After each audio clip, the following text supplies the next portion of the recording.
ये जो कार्यक्रम है वास्तव में जो पिछली बार जो चुनाव हुआ उसमें से लगभग 100 में से 48 या 50 लोगों ने वोट दिया।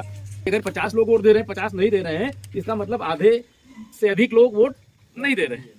तो क्यों नहीं दे रहे भाई, क्या दिक्कत है? और उसको वोट न देने से हमारा मत प्रतिशत घट गया। रानीगंज विधानसभा में ये हो गया कि सबसे कम वोटिंग पड़ रही है।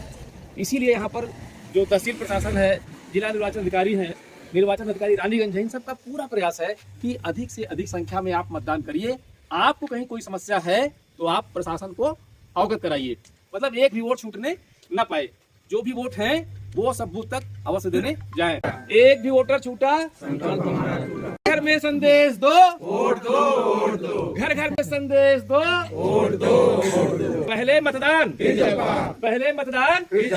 उम्मीदवार चुनिए वही जो देश के लिए हो सही, उम्मीदवार चुनिए वही जो देश के लिए हो सही। अब हम लोग इसी बात की एक शपथ लेते हैं कि हम लोग वोट देंगे और कम से कम 5 लोगों को प्रेरित भी करेंगे कि आप लोग भी वोट देने अवश्य जाइए। हमारे घर परिवार का कोई भी व्यक्ति जो मतदाता है वो बिना वोट दिए नहीं रहेगा। अब इसी बात की शपथ लेते हैं।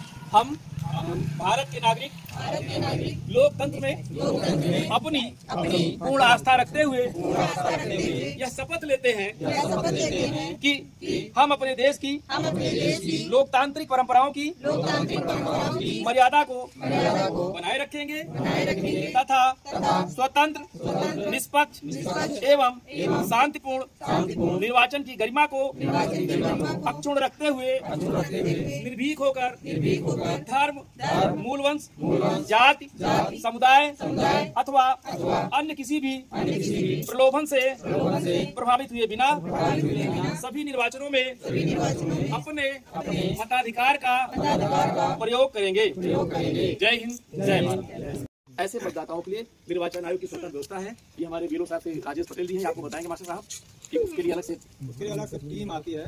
पोलिंग पार्टी पूरी जैसे पिछली बार आई थी, जैसे जो जाट का 10 लोग हैं, 80+ हैं, 85+ हैं, जिनका अफसाना बेगम, अख्तर अली है, मदीना मोहम्मद, ये आपके घर परिवार के होंगे ना? ये आपके परिवार के हैं ना? आरिफ हैं, अल्ताफ हैं, तो नाम है, इसहाक हैं। अब आपका नाम है तो अच्छी बात है, नहीं है तो मिल लीजिएगा हमारे साथ से, ठीक है? नाम हम ही बढ़ाएंगे और नाम के लिए केवल आपको आधार लेके आना हमारे पास ना।